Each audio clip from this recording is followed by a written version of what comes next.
రేపే 25 అతిపెద్ద అమావాస్య. ఈ అమావాస్య చాలా పవర్‌ఫుల్.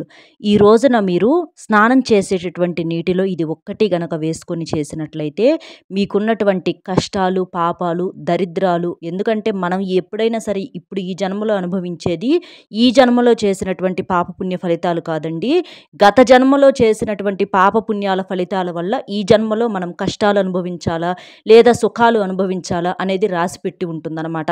అలా తెలిసి తెలియక ఏదన్నా దోషాలు ఏదన్నా ఉన్నా కూడా పోవటానికి మనం ప్రత్యేకమైనటువంటి తిథుల్లో ఇలా స్నానం చేసేటటువంటి నీటిలో ఇవి వేసుకొని చేయటం వలన మనకున్నటువంటి పాపాలు, దోషాలు చాలా వరకు కూడా తగ్గే అవకాశం అనేది ఉంటుందని చెప్పేసి శాస్త్రాల్లో చెప్పటం అనేది జరిగింది. ఎందుకంటే చెడుని తీసేసుకొని మంచిని తెచ్చిపెట్టుకోవటానికి ఈ అమావాస్య అనేది చాలా శక్తివంతంగా ఉపయోగపడుతుంది. ఈ అమావాస్య మనకు అతీంద్రియ శక్తులతో కూడుకొని వస్తుందన్నమాట. కాబట్టి ఇలాంటి అమావాస్య మనకు పదే పదే రాదు. మనకు బుధవారంతో కూడా కూడుకొని రావటం ఇంకొక గొప్ప విశేషము. ఈ అమావాస్యను ఏంటంటే జ్యేష్ఠ అమావాస్య అలాగే ఏరువాక అమావాస్య అని కూడా అంటారనమాట. కాబట్టి ఇంత పవిత్రమైనటువంటి రోజున చక్కగా మీరు స్నానం చేసేటటువంటి నీటిలో ఇది ఒక్కటి వేసుకొని చేయటం వలన మీకు ఈ పాపాలు దోషాలతో పాటుగా మనకేంటంటే కొన్ని రకాల అనారోగ్య సమస్యలు దోషాలు ఇలాంటివన్నీ కూడా పోయి ఆ నీరు శక్తివంతంగా పవిత్రంగా మారి మనము అలాంటి నీటితో స్నానం చేయటం వలన ఒక నూతన ఉత్తేజంతో ఒక ఆయు ఆరోగ్యాలతో సంతోషంగా కొత్త ఉత్సాహంతో మనం జీవితంలో ముందుకు వెళ్ళటానికి అవకాశం అనేది ఉంటుందన్నమాట. కాబట్టి చక్కగా ఈ చిన్న పని అనేది చేయండి. ఎందుకంటే అమావాస్య అనేది పరిహారాలకు పెట్టింది పేరండి. ఈ రోజున మనం చేసేటటువంటి ఏ చిన్న పూజ అయినా ఏ చిన్న పరిహారమైనా కూడా మనకు ఎన్నో గొప్ప వేల కోట్ల రెట్ల ఫలితం అనేది ఇస్తుందన్నమాట. ఎందుకంటే విడి రోజుల్లో ఎన్నో రకాలుగా మనం చేస్తూ ఉంటాము. లక్ష్మీదేవికి పూజలు చేస్తూ ఉంటాము. అలాగే పరిహారాలు చేసుకుంటూ ఉంటాము. కాకపోతే వాటికి కొన్నింటికి రిజల్ట్ రావటానికి కాస్త ఆలస్యం అవుతుంది. కానీ అమావాస్య రోజున మనం ఏమి చేసినా కూడా వెంటనే కొన్ని క్షణాల్లోనే మనకు ఫలితం అనేది వస్తుందన్నమాట. కాబట్టి వెనకటి రోజుల్లో కూడా చూసుకున్నట్లయితే మన పూర్వీకులు, పెద్దవాళ్ళు, గొప్ప గొప్ప యోగులు, ఋషులు, మునులు ఇప్పటికి కూడా మనకు తెలియదు కానీ వాళ్ళ అమావాస్య తిథుల్లో చాలా పరిహారాలు చేస్తూ ఉంటారు, పూజలు చేస్తూ ఉంటారు. వారి యొక్క సమస్య నుంచి చాలా తేలికగా బయటపడుతూ ఉంటారనమాట. కాబట్టి ఇలాంటి గొప్ప రోజున చక్కగా మీరు ఈ చిన్న పని అనేది చేసేసేయండి. ఇది కొన్ని నియమాలతో చేయాల్సి ఉంటుంది కాబట్టి వీడియోని ఎక్కడా స్కిప్ చేయకుండా చివరి వరకు విని వీడియోకి ఒక లైక్ ఇచ్చి సపోర్ట్ చేయండి.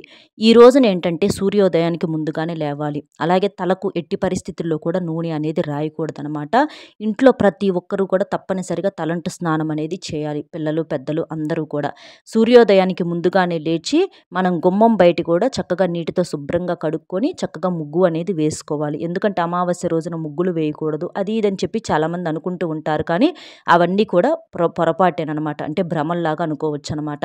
కాబట్టి చక్కగా ఇలాంటి నియమాలు ఆచరించాలి. ఇంటి లోపల కూడా నీటిలో కాస్తంత రాళ్ళ ఉప్పు వేసుకొని ఇంటిని కూడా తుడుచుకోవటం వల్ల ఏంటంటే మన ఇంటిలో ఉన్నటువంటి మురికితో పాటుగా క్రిములతో పాటుగా ఇంటి పరంగా కొంత నెగిటివిటీ అనేది ఉంటుందన్నమాట. ఎందుకంటే పిల్లలు, పెద్దలు తెలిసి తెలియక కాళ్ళు కడుక్కోకుండా లోపలికి రావటము, ఇళ్ల మీద ఒక ప్రత్యేకమైనటువంటి నరదృష్టి ప్రభావం అనేది ఉండటం వలన మనకు తెలియకుండానే అనారోగ్య సమస్యలు, మానసిక సమస్యలు, కుటుంబంలో భార్యాభర్తల మధ్య గొడవలు, పిల్లలు చెప్పిన మాట వినకుండా చేయి దాటిపోవటాలు ఇలాంటివన్నీ కూడా జరుగుతూ ఉంటాయి.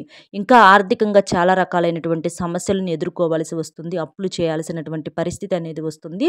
మొత్తానికి ఏంటంటే మానసిక ప్రశాంతత అనేది కరువైపోతుందని చెప్పుకోవచ్చు అనమాట.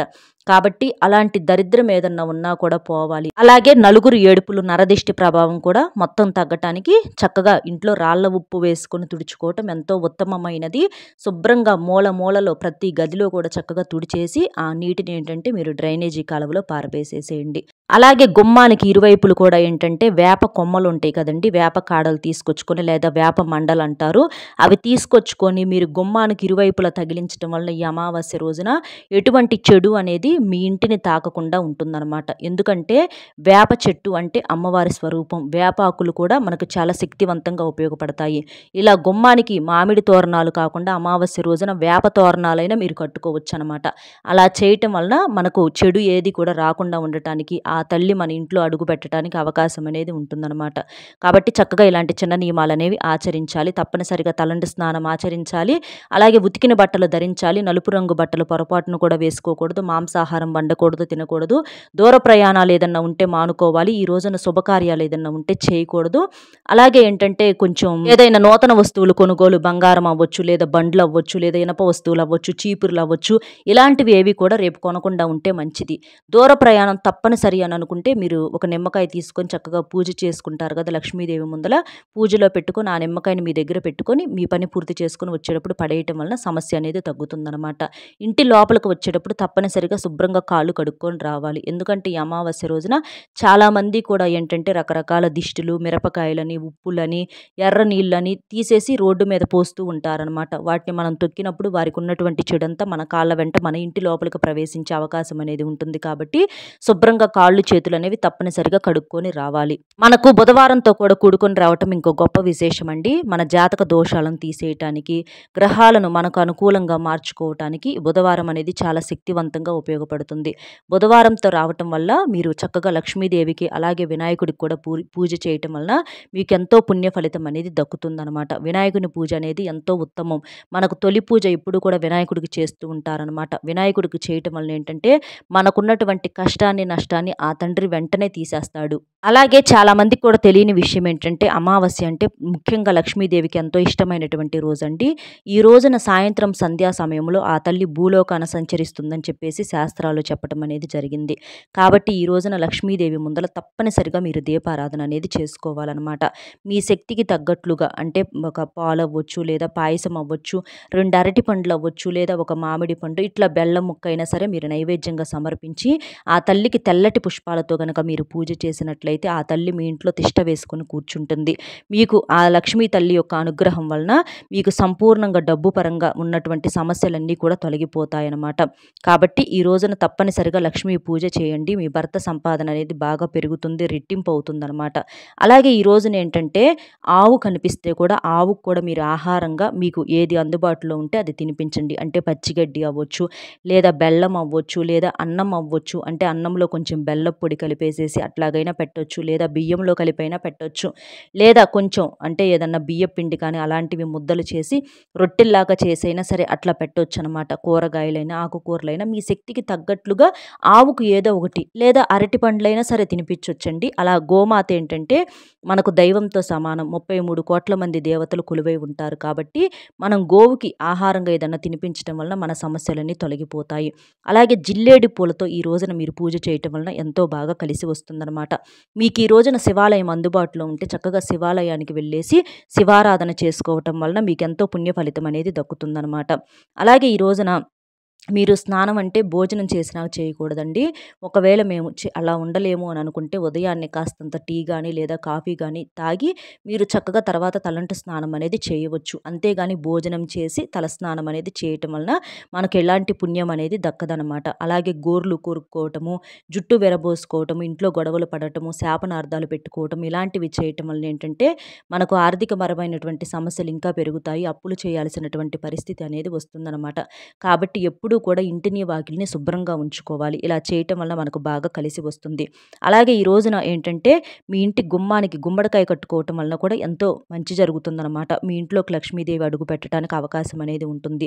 ఒకవేళ లేదు మాకు అందుబాటులో లేదు అని అనుకుంటే మీరు చక్కగా నిమ్మకాయలనైనా కట్టుకోవచ్చు అనమాట. ఇక మీరు స్నానం చేసేటటువంటి నీటిలో వచ్చేటప్పటికి కాస్తంత రాళ్ళ ఉప్పు కానీ, లేదా వేపాకులు కానీ, లేదా చిటికెడంత కర్పూరం పొడి, పచ్చ కర్పూరం పొడి అయినా పర్వాలా, లేదా మామూలు కర్పూరం బిళ్ళైనా సరే 2 కర్పూరం బిళ్ళలు తీసి ఇట్లా చిదిమేసేస్తే మనకు పొడిలాగా వస్తుంది. అలాగైనా సరే మీరు ఈ స్నానం చేసేటటువంటి నీటిలో వేసుకొని చేయటం వలన మీకున్నటువంటి 7 జన్మల పాపాలు తొలగిపోయి 7 జన్మల పుణ్య ఫలితం అనేది మీ సొంతం అవుతుంది. అలాగే తరతరాలు కూర్చొని తిన్నా కూడా తరగని సంపద, ఐశ్వర్యం అనేవి మీ సొంతం అవుతాయి. అన్నింటికీ మించి అనారోగ్య సమస్యలు పోతాయి. నరదృష్టి ప్రభావం తగ్గుతుంది. దోషాలు ఏమన్నా ఉన్నా కూడా తొలగిపోతాయి.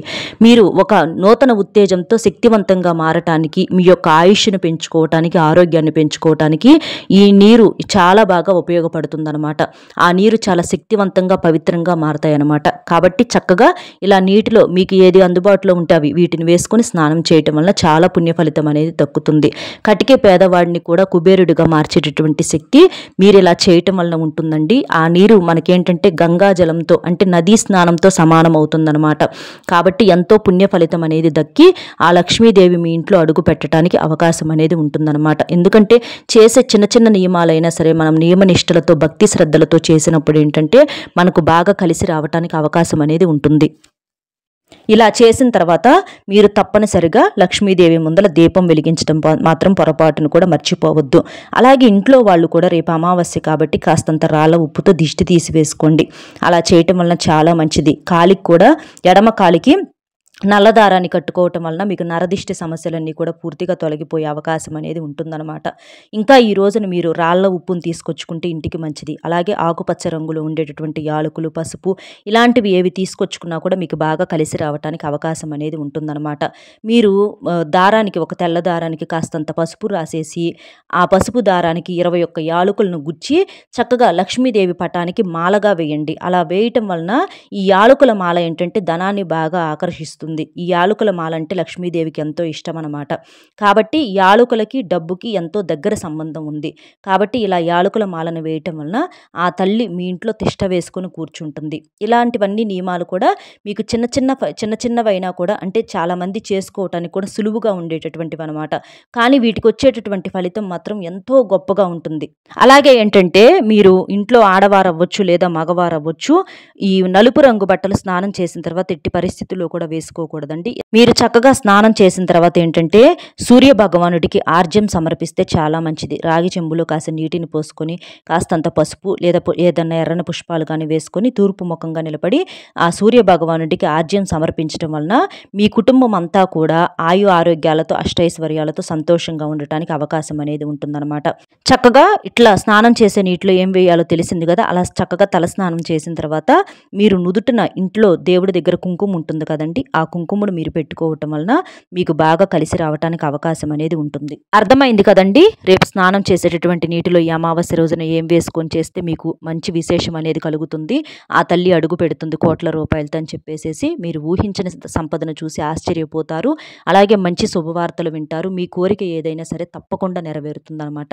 కాబట్టి చక్కగా ఈ చిన్న పని చేసేసేయండి. వీడియో నచ్చితే ఒక చిన్న లైక్ ఇచ్చి సపోర్ట్ చేయండి. మీరు లైక్ చేయటం వల్ల వీడియో మరికొంతమందికి చేరి వారు కూడా తెలుసుకునే అవకాశం అనేది ఉంటుంది. అలాగే మీకు తెలిసినటువంటి మిత్రులు కూడా షేర్ చేస్తే హెల్ప్ అవుతుంది. మొట్టమొదటిసారిగా మన ఛానల్ చూస్తుంటే సబ్స్క్రైబ్ చేసుకుని పక్కనే ఉన్నటువంటి ఆల్ అనే బెల్ని క్లిక్ చేస్తే నేను పెట్టే ప్రతి వీడియో కూడా ముందుగా మీకు నోటిఫికేషన్ రూపంలో చేరుతుంది. కాబట్టి ఒక లైక్ ఇచ్చి సపోర్ట్ చేస్తారని చెప్పి మనస్ఫూర్తిగా కోరుకుంటూ కామెంట్ బాక్స్లో వచ్చేటప్పటికి ఓం శ్రీ ధనలక్ష్మి నమః అనే కామెంట్ని చేయండి. సర్వే జనా సుఖినో భవంతు. నమస్కారం.